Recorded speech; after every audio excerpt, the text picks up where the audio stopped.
All right, welcome back. This episode of the Mr. Rohan's podcast is going to be discussing the system of checks and balances that our Constitution creates.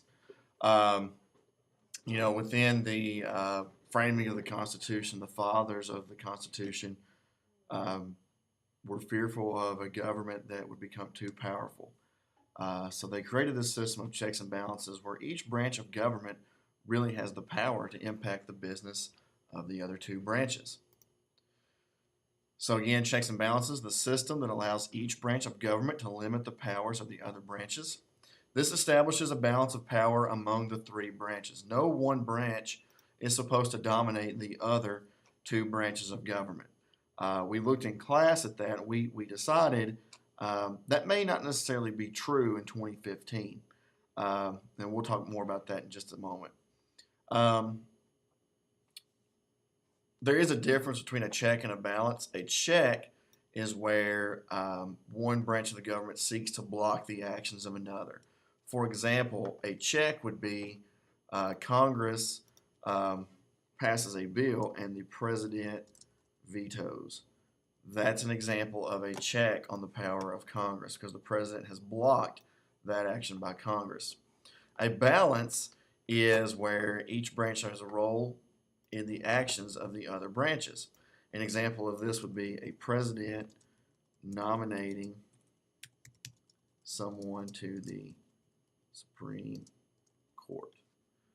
That's your example of a balance where the president is not blocking an action, but he does have some control over what happens in the Supreme Court by balancing that out. And this keeps one branch from becoming too powerful. It keeps one branch from dominating the government. We looked in class the other day that may not necessarily be true, that government can't do just whatever they want to do, and there are checks and balances on each branch.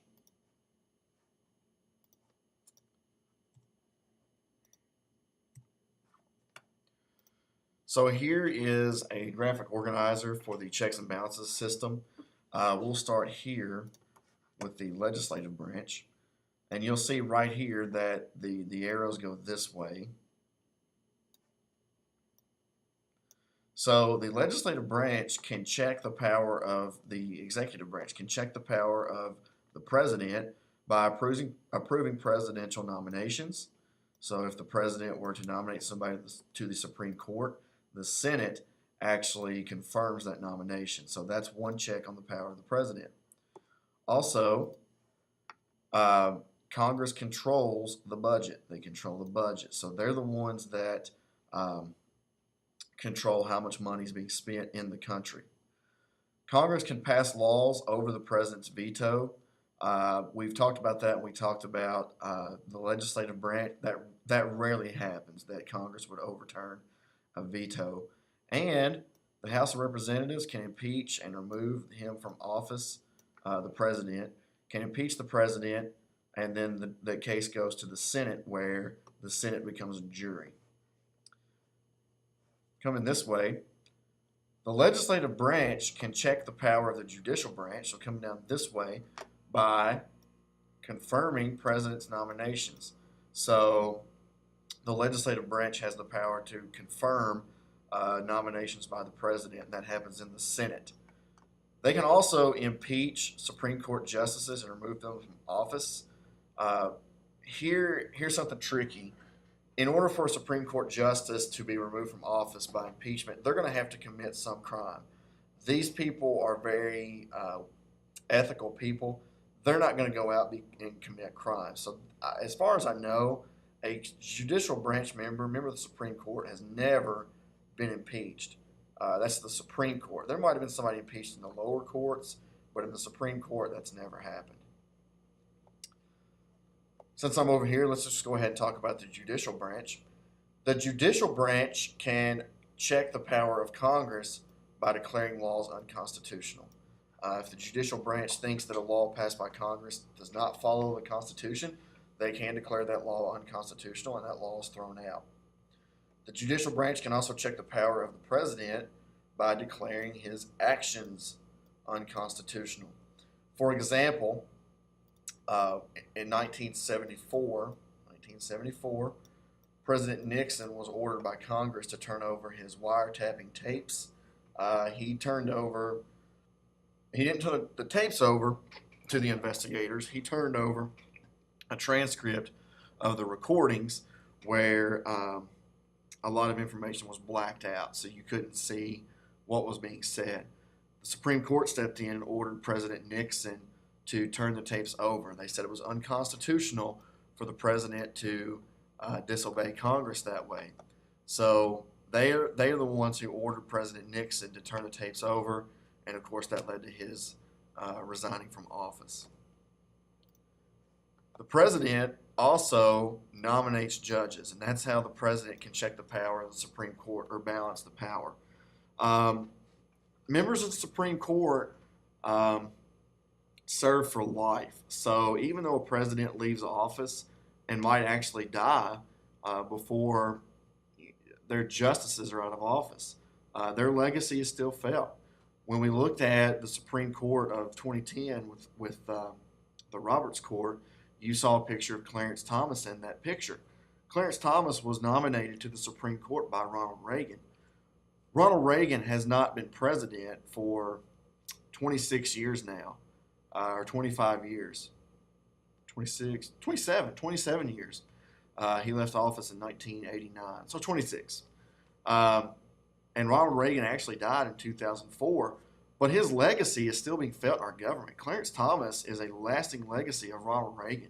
So even though Ronald Reagan's been dead for 10 years, has been out of office for 26 years, his hands are still on the government, so to speak, with Justice Clarence Thomas.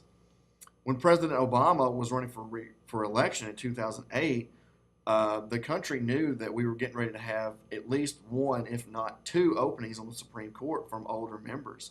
And the fear was that if Obama was elected, he was going to nominate very liberal judges to the Supreme Court. And that's what he's done. Elena Kagan and Sonia Sotomayor are very liberal judges. They're going to vote liberally, and they're going to agree a lot with Democrats. So President Obama has 2 years left on his term. Those ladies are going to be in the Supreme Court long after he leaves office. So his legacy will be a major impact on the Supreme Court for years to come, long after he's gone. The president can also check the power of Congress by vetoing legislation. When the president vetoes a bill, that is how he exercises his authority over the legislative branch and Congress. We saw in class that the system has some flaws. We watched the video with Speaker Boehner and Mitch McConnell, and it didn't seem like it was all about what branch of government you worked in now. It's about what political party you're a member of. So we now have a Republican Congress that, quite honestly, is not going to work with the president over his last 2 years in office. So in a sense, while there's still this system of checks and balances, right now it seems like the legislative branch has a lot of authority over the president. But the same goes, you say the other way, that right now the president might have the upper hand in government. Because if a Republican Congress sends him legislation, he's likely to veto that. Now, President Obama has not exercised his veto very often in his first 6 years in office. He really hasn't had to. He's had a lot of his legislation passed through because he's had a Democrat-controlled Congress. Not anymore. So we'll see in the next 2 years who gains the upper hand. Is Congress going to gain the upper hand by getting things pushed that they want and compromising with the president? Or is the president going to win and veto whatever Congress sends him? It's going to be a very interesting dynamic these next couple of years. All right, and that will end this episode of Checks and Balances. As you watch this, if you have any questions, please bring those to class so we can talk about them. Also, if you need to go back and listen to any episodes, remember you can pause the video and take notes as you're watching. So if there's something you have a question about, you can rewatch it, you can pause it, you can look more carefully at these slides. And I hope you've enjoyed.